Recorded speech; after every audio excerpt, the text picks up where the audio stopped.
सैया चोली एगो हमारा के सिवा द सैया चोली एगो हमारा के चियरल बा काज सैया टूटल बा बटनिया चलाला परहिया लोगवा नी रखे बदनिया चुमा चाटी कैला राते फरलाला मारा के चुमा चाटी कैला राते फरलाला मारा के सिवा द सैया चोली एगो हमारा के सिवा द सैया चोली एगो हमारा के सिवा द सैया चोली एगो हमारा के सिवा द सैया चोली एगो हमारा के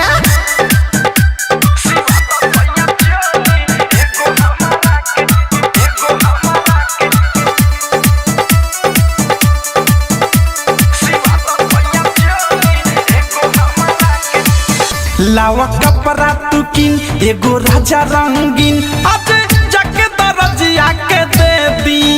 नाही बोला तारा हूँ मजा मारा तारा तू ना देव तो बोला हो के दी नासा में नासा तारा रोजे कमरा के नासा में नासा तारा रोजे कमरा के सिवा द सैया चोली एगो हमारा के सिवा द सैया चोली एगो हमारा के सिवा द सैया चोली एगो हमारा के सिवा द सैया चोली एगो हमारा के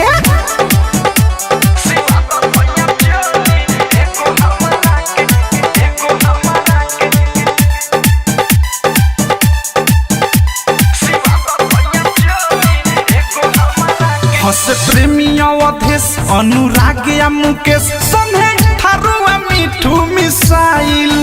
नाही कर तारा खुश तू त बारा मखी चूस चोली आज ले एको नसियाइल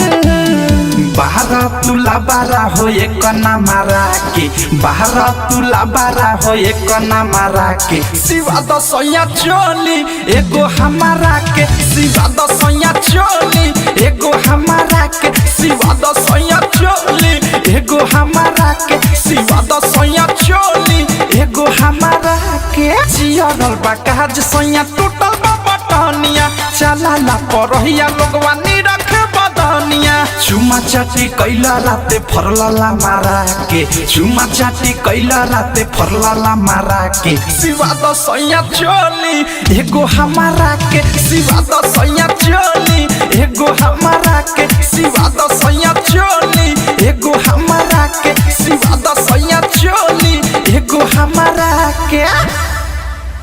आरसीएम म्यूजिक न्यू ऐप अभी डाउनलोड कीजिए हमारे गूगल प्ले स्टोर से और पाए भोजपुरी लोकगीतों का एक से बढ़कर एक ऑडियो वीडियो सॉन्ग बिल्कुल मुफ्त।